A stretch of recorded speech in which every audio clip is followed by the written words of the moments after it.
Oh, alatnya berupa apa dok? Dipasang di anunya dok? Enggak ya dok. Apa namanya? Saya ada sih. Jadi seperti karet gitu loh. Oh, jadi gitu. Konsistensinya itu mirip-mirip penis ya, seberapa. Kalau awam itu lebih mudah ditanya seperti tape atau seperti pisang yang dikupas, atau seperti pisang yang nggak dikupas, atau seperti mentimun yang paling keras. Paling keras itu timun. Timun itu paling keras kan. Tapi kalau besar kecil tidak mempengaruhi kan ya dok ya? Besar kecil tanda petik loh. Kalau masih dalam range normal ya nggak masalah sih. Tapi kalau terlalu kecil ya pasti ada masalah sih. Belum lagi pornografi. Pornografi kan juga itu yang susah loh dok, karena dia melihat film pornografi, melihat aduh penisnya kok gede-gede ya. Penisku kok kecil loh. Padahal tanda petik sepertinya penisnya dia normal kan? Iya. Tapi dia membandingkan, padahal itu kan apa namanya, tergantung editnya kan, yang mengedit seperti masnya ini ya. Mau dibesarin atau diimut-imutin gitu ya dok. Mereka kan terpilih, iya kan? Kan ada castingnya dulu ya sebelum bermain.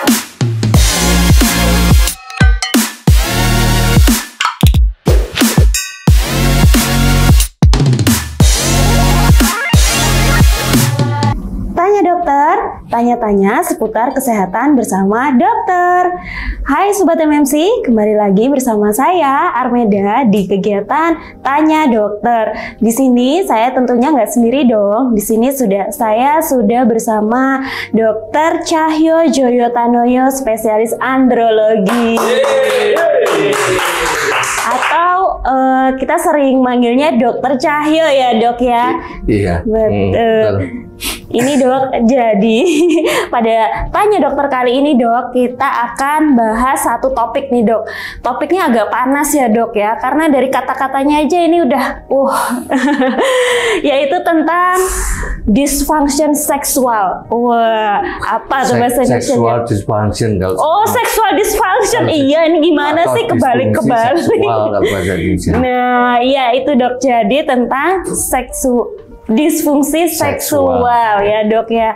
Itu adalah pokok bahasan kita kali ini ya dok ya, yang akan kita kupas tuntas dok, tentang disfungsi seksual nih ya dok ya, atau bahasa lebih sederhananya gangguan seksual nggak sih ya dok ya? Ya itu memang sering terjadi ya dok, terhadap orang dewasa pastinya ya dok ya. Belum tentu dok? Belum tentu nih. Belum tentu ya dok ya. Sudah bisa ada masalah sih. Sudah bisa ada masalah. Cuman kayak masih tabu gitu ya dok ya, karena mereka tuh kadang sulit untuk menceritakan ke orang lain kalau mereka tuh ada masalah gangguan seksual ya dok ya. Kalau orang timur itu kalau membicarakan masalah seksual itu sulit sekali ya. Sulit sekali ya. Dengan suami istri aja kadang-kadang susah ngomongnya juga ya. Nah, makanya itu dok, makanya kita angkat kali ini yaitu tentang disfungsi seksual itu tadi. Supaya masalahnya bisa diselesaikan. Iya, biar Sobat MMC di rumah tuh biar udah nggak malu-malu lagi. Itu tuh bukan suatu hal yang tabu gitu loh Sobat MMC ya. Oke, kita bahas ya dok ya. Oke, mulai dari pertama dok, yaitu apa sih dokter disfungsi seksual itu dok? Ya, disfungsi seksual itu masalah dari gangguan seksual itu bisa terjadi pada laki-laki atau pada perempuan pada skala umur ya, mulai dewasa muda, remaja pun sampai usia lanjut ya. Nah, khususnya pada pria, disfungsi seksual itu ada beberapa macam ya, bisa karena masalah dorongan seksualnya atau libidonya yang menurun, kemudian disfungsi ereksi lah, ini yang banyak sekali ya, yang banyak. Kemudian masalah ejakulasi, kalau ejakulasi itu ada beberapa macam ya, prematur maksudnya cepat keluar, atau delayed, jadi terlambat, nggak keluar sampai payah nggak keluar, ya. Atau retrograde, dia nggak keluar tapi masuk ke dalam kandung kencing juga ada. Dia nggak keluar tapi malah masuk ke kandung kencing, Dok. Kemih, ya. Itu biasa seperti pada kasus-kasus diabetes, jadi gangguan saraf ya. Iya. Ya. Atau anejakulasi, jadi dia nggak ejakulasi selama melakukan hubungan seksual, itu juga ada meskipun jarang ya. Terus kemudian yang terakhir itu gangguan orgasme. Kalau pada laki sih hampir jarang sekali ya. Kalau pada wanita lumayan banyak sih. Ya gitu. Mungkin topik kita hari ini kita kan nggak akan selesai kalau membahas semuanya. Mungkin membahas satu aja. Banyak ya dokter ya. Membahas ini yang kasusnya yang lumayan banyak, itu yang banyak diskusi ereksi itu aja mungkin perlu waktu berjam-jam ya. Perlu waktu berjam-jam untuk membahas diskusi ereksi. Kita ngomong sampai mendetail ya. Iya. Jadi ya itu tadi ya Sobat MMC ya, disfungsi seksual itu tidak hanya terjadi pada laki-laki ya Dok ya, perempuan juga. Ya, cuman yang sedang kita akan bahas kali ini, yang kita akan kupas tuntas itu lebih ke disfungsi ereksi itu tadi ya Dok ya. Karena membahas itu aja udah panjang banget Sobat MMC. Coba ya, kita mulai dari mana Dok? Mulai dari disfungsi ereksi, itu pengertiannya apa sih dokter? Yang dimaksud disfungsi ereksi itu jadi ketidakmampuan yang menetap atau berulang untuk mendapatkan ereksi yang cukup untuk melakukan aktivitas seksual. Jadi itu menurut kriteria kan katakan dalam 3 bulan kalau kejadian itu berturut-turut sudah kita katakan itu disfungsi ereksi, kecuali kalau ada faktor-faktor yang lain ya, misalnya setelah operasi dan sebagainya itu nggak sampai 3 bulan ya sudah kita anggap disfungsi ereksi. Ya. Terus sering terjadi pada usia berapa itu nggak bisa tahu ya Dok ya? Oh bisa, itu ada sih statistiknya, ada datanya ada. Jadi makin tua itu derajat disfungsi ereksi itu kan ada derajatnya ya, dari yang ringan. Jadi mild, moderate, sedang, sampai severe ya, sampai yang parah. Ya, itu ada ukurannya sih, ada alatnya untuk ngetes. Jadi pegang-pegang gini, yang mana sih kekerasannya itu ada sih. Saya nggak bawa. Gitu. Ya, jadi ada alat tes tersendiri ya dokter ya untuk menentukan derajat dari disfungsinya itu. Jadi kita bisa tahu sih, selain alat itu ada juga kuesioner pertanyaan namanya International Index of Erectile Function. Ada 5 pertanyaan yang mesti dijawab. Jadi itu. Kalau yang pegang-pegang itu namanya EHS ya, dari Erection Hardness Score. Jadi dia cuma pegang-pegang gini, seberapa sih kekerasannya, itu terbagi 1 sampai 4. Alatnya berupa apa Dok? Dipasang di anunya Dok? Enggak ya Dok? Apa namanya? Saya ada sih. Jadi seperti karet gitu loh. Jadi gitu. Konsistensinya itu mirip-mirip penis ya, seberapa. Kalau awam itu lebih mudah ditanya seperti tape atau seperti pisang yang dikupas, atau seperti pisang yang nggak dikupas, atau seperti mentimun yang paling keras. Paling keras itu timun.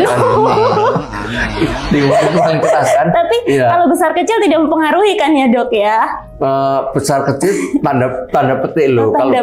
Kalau masih dalam range normal ya nggak masalah sih. Tapi kalau terlalu kecil ya pasti ada masalah sih. Karena ras juga mempengaruhi ya Dok ya, berat badan juga mempengaruhi itu ya Dok. Oh iya ada pengaruhnya. Tapi semua kan dalam batas normal kan.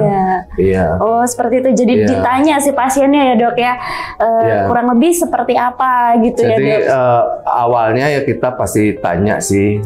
Namanya anamnesa ya, kita tanya sudah berapa lama kejadiannya mendadak atau bertahap, karena itu untuk membedakan antara faktor psikologis atau faktor organik. Nanti faktor organik itu kita bedakan lagi, kan bisa karena masalah kelainan vaskuler, bisa karena kelainan neurologi, saraf, bisa karena kelainan hormon, obat-obatan, bisa karena obat-obatan atau bisa karena operasi. Jadi faktornya harus kita cari dulu sih. Iya, itu berarti nyambung ke penyebab disfungsi ereksi itu tadi ya, Dok ya. Psikologis juga banyak sih. Psikologis kita mesti tanya juga.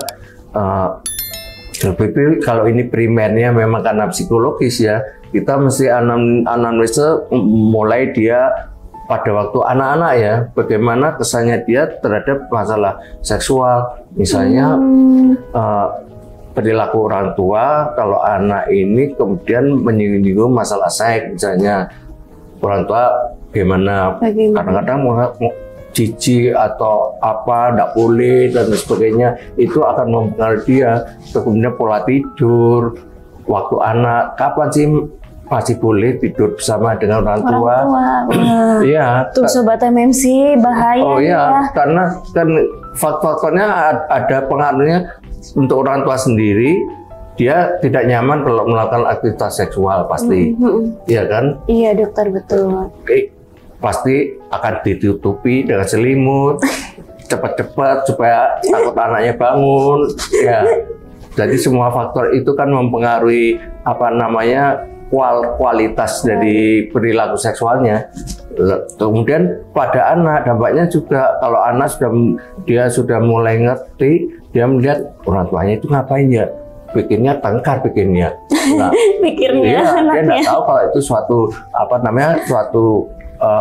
aktivitas seksual, suatu kebutuhan ya, Dok, kebutuhan orang dewasa. Iya, bukan itu suatu pertengahan ya. Jadi itu untuk faktor psikologisnya ya, dokter ya. Terus kemudian lagi kelainan-kelainan pada anak ya, misalnya gangguan namanya disorder of sexual development. Jadi pertumbuhan itu kan juga pengaruh juga terhadap fungsi seksual kan ya. Bentuk alat kelaminnya yang tidak normal misalnya. Ada yang laki-laki tapi bentuk alat kelamin yang luar itu seperti wanita. Itu ada. Terus kemudian ada yang atipikal, jadi tidak perempuan, tidak laki-laki, itu juga ada. Nah, ini semua ke depan kan mempengaruhi dia, mempengaruhi mengenai seksualnya, aktivitas seksualnya, mempengaruhi reproduksinya juga. Jadi banyak faktor itu pada anak. Kemudian pada remaja misalnya free sex. Nah, atau yang suka sesama jenis gitu, itu dokter juga bisa ya, Dok? Itu ada pengaruhnya semua. Kehamilan di luar nikah. Itu juga bisa mempengaruhi. Aborsi yang tidak safe, tidak aman. Ya, itu semua kan mempengaruhi. Ya, belum lagi pornografi. Pornografi kan juga itu yang susah, mempengaruhi. Dok, karena dia melihat film pornografi, melihat, aduh penisnya kok gede-gede ya, penisku kok kecil loh. Padahal tanda petik sepertinya penisnya dia normal kan? Iya. Tapi dia membandingkan, padahal itu kan tergantung editnya kan, yang mengedit seperti masnya ini ya. Mengedit supaya mau dibesarin atau diimut-imutin gitu ya, Dok. Mereka kan terpilih, iya kan ada castingnya dulu ya sebelum bermain. Tiap orang itu kan beda-beda, iya kan, meskipun normal tapi panjangnya kan beda-beda, panjang diameternya juga beda-beda. Sama seperti wanita lah, mami ini kan nggak selalu sama kan, tiap wanita kan beda-beda bentuknya. Ya itu kan juga mempengaruhi sampai dia akhirnya merasa rendah diri dan sebagainya. Kadang-kadang dia berubah keliling ke dokter-dokter ingin membesarkan alat kelaminnya. Itu kan banyak terjadi karena disuntik silikon, suntik minyak, ya sampai akhirnya dia mengalami disfungsi ereksi karena nggak bisa masuk karena kegedean. Lama-lama bentuknya kan nggak karuan itu. Iya, Dok, betul. Itu banyak kasusnya. Saya juga pernah menemukan kasus itu, Dok, di sini, Dok. Betul, ada. Dan kadang-kadang mereka berobat ke apa itu istilahnya dukun atau apa, itu bukan dia sendiri loh, biasanya ngajak teman rombongan. Itu ada kasusnya seperti itu. Jadi bukan hanya dia sendiri, tapi beberapa orang yang alami seperti itu. Itu ada. Terus lagi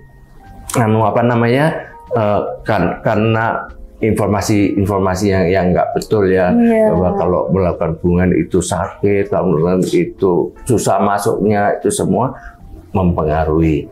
Ya. Jadi banyak faktor ya dokter yang mempengaruhi. Ya, terus kemudian sampai kemudian menikah malam pertama itu juga suatu malam yang kritis juga ya. Ya, faktor psikologis kalau dia nggak kepercayaan dirinya nggak bagus dan sebagainya, itu akan mempengaruhi. Kemudian kalau ada faktor pada wanitanya misalnya vaginismus itu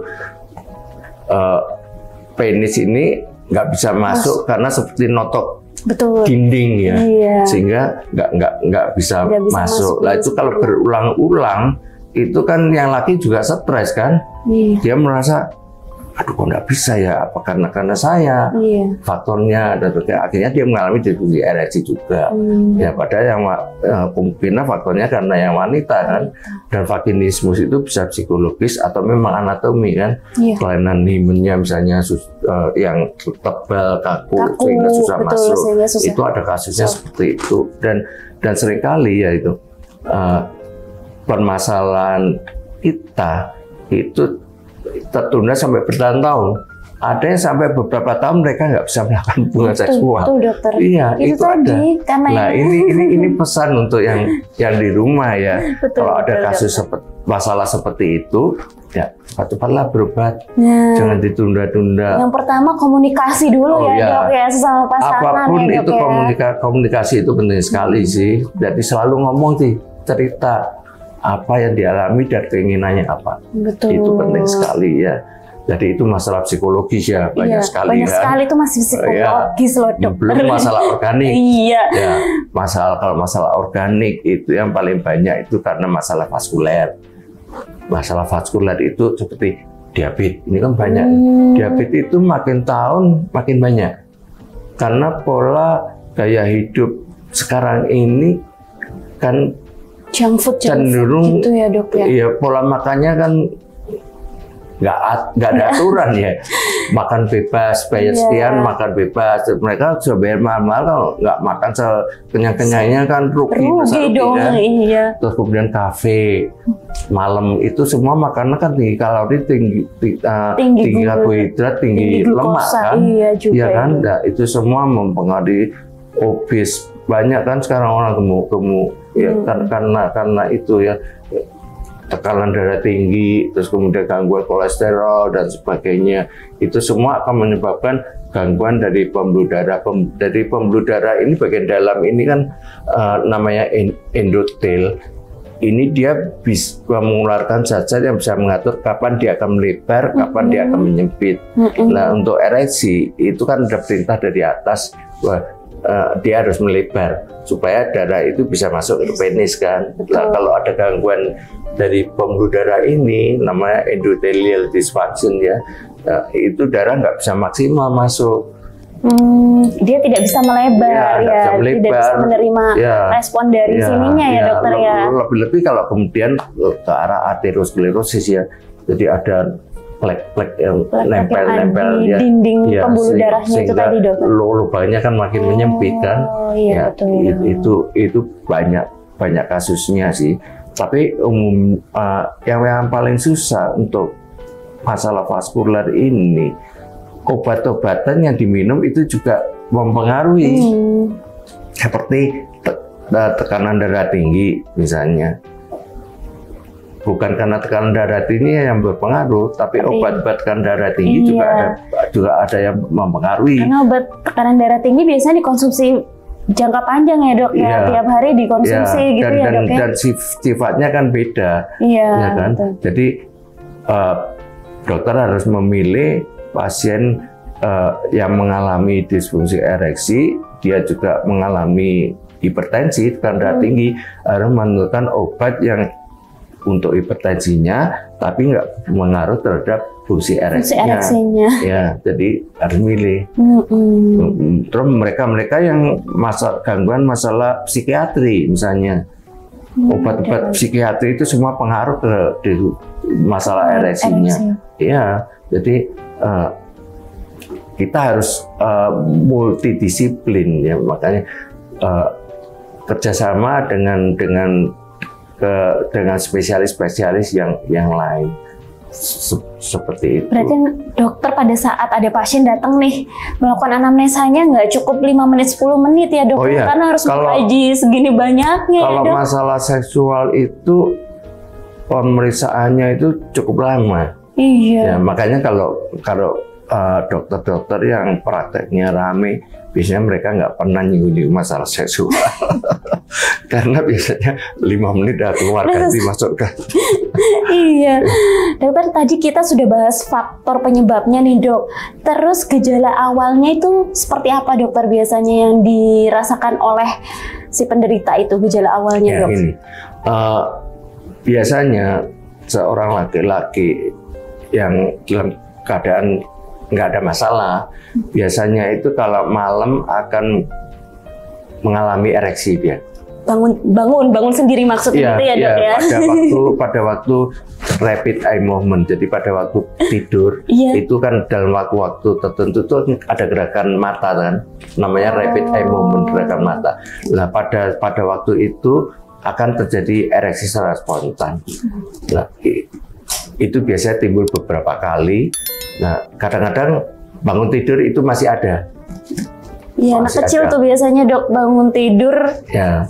Anak kecil aja bisa ereksi. Iya. Ya. Kalau kita pegang kadang-kadang bisa ereksi. Ya, jadi itu tandanya itu sudah membantu bahwa itu dia tidak ada masalah. Jadi kalau dia mengeluh ada masalah ereksi, ya mungkin psikologis. Karena kalau organik pasti itu ada masalah. Jadi itu yang kita tanyakan, terus riwayat penyakitnya, riwayat operasi, itu semua kita lengkapi sih. Terus kemudian pemeriksaan fisik. Jangan lupa bahwa kasus-kasus disfungsi ereksi ini itu juga seringkali ada masalah dengan masalah hormonalnya. Seperti mereka yang obes, mereka yang diabetes, dislipidemi, itu biasanya hormon testosteronnya itu menurun. Nah, padahal testosteron itu kan penting untuk dorongan seksual, penting untuk fungsi ereksinya. Makanya kita harus pemeriksaan lab itu harus kita lengkapi sih. Gitu ya dokter ya. Jadi kita harus melengkapi semua pemeriksaan laboratorium ya. Jadi intinya untuk warning di rumah ya dok ya, untuk sobat MMC warning di rumah itu tadi ya dok ya, pada saat tidur seandainya dia masih bisa berdiri sendiri itu tandanya masih baik-baik saja ya sobat MMC.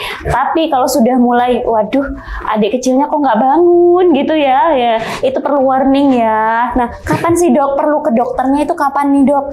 Apa pada saat dia udah nggak bisa bangun sama sekali ataukah gimana dokter? Ada mereka yang belum menikah, ya mereka datang karena keluhannya biasanya dia bisa masturbasi, ereksinya bagus, terus kemudian pada waktu yang terakhir masturbasi ereksinya nggak bagus. Itu ada seperti itu. Terus kemudian mereka yang sudah menikah ereksinya makin hari kok makin kekerasannya kok makin menurun. Kadang-kadang setelah masuk itu gembos, tidak bisa sampai selesai. Kadang-kadang yaitu permasalahannya kasusnya itu sudah lama berubah, jadi sudah severe ya. Itu membutuhkan waktu dan terapinya itu kan juga kita lihat keadaannya seperti apa. Jadi per individu berbeda-beda ya dokter ya untuk terapinya tadi terhadap disfungsi ereksi ya. Jadi kita lihat dulu faktor penyebabnya apa, baru terapinya itu berbeda-beda setiap kasus ya dok. Sebenarnya paling bagus ya preventif ya. Pencegahan. Nah, pencegahan itu harus mulai dari anak kan, yang saya katakan tadi, bagaimana pola asuh orang tuanya, terus bagaimana keadaan dia mengalami ada masalah enggak dengan anatominya, terus kemudian perilaku kehidupan sehari-harinya, pola gaya hidupnya, pola makannya, olahraga enggak dan sebagainya, itu semua kan mempengaruhi. Ya. Iya dok, betul sekali. Jadi itu pencegahan untuk disfungsi ereksi tadi ya. Jadi sobat MMC juga harus mencegah apa namanya, kita harus menjaga pola preventif ya, jadi supaya apa namanya istilahnya sexual health ya, jadi kesehatan seksual supaya apa sexual performance-nya bagus, quality of life-nya bagus. Baik dokter, bagus banget ya tema kita kali ini ya dok. Emang benar sekali katanya dokter Cahyo, membahas disfungsi ereksi itu nggak bisa cuman sebentar, emang perlu waktu yang panjang ya dok ya. Belum ini nanti terapinya bagaimana. Iya betul dokter. Iya. Nah jadi sobat MMC, dokter misalkan ada sobat MMC nih mau membahas ini tadi dok, karena ini tadi kita cuman sebentar banget ya dok ya bahasnya ini nih. Udah 20 menit. Oh udah 20 menit ya dok ya. Udah. Iya makanya. Itu dokter prakteknya kapan di sini? Saya di sini praktek Selasa dan Rabu sih. Jam berapa dokter? Atas perjanjian sih. Oh gitu ya, by appointment ya. Selasa dan Rabu by appointment ya dok ya. Meskipun pagi terserah pasiennya bisa jam berapa sih? Dokter Cahyo siap ya, mau Selasa pagi, Selasa malam, Rabu pagi, Rabu malam, siap terus ya dok ya, siap terus. Oke dokter, terima kasih ya dokter, terima kasih atas waktunya dokter. Sama-sama. Semoga ilmu yang kita bahas tadi bermanfaat bagi sobat MMC di rumah ya dokter ya. Oke dok, untuk terakhir nih ya dok ya, jadi Rumah Sakit Manyar Medical Center itu punya nilai values dokter. Nanti kita ucapkan bersama-sama ya dok ya. Oke dok, Rumah Sakit Manyar Medical Center, care, correct, profesional. Dadah.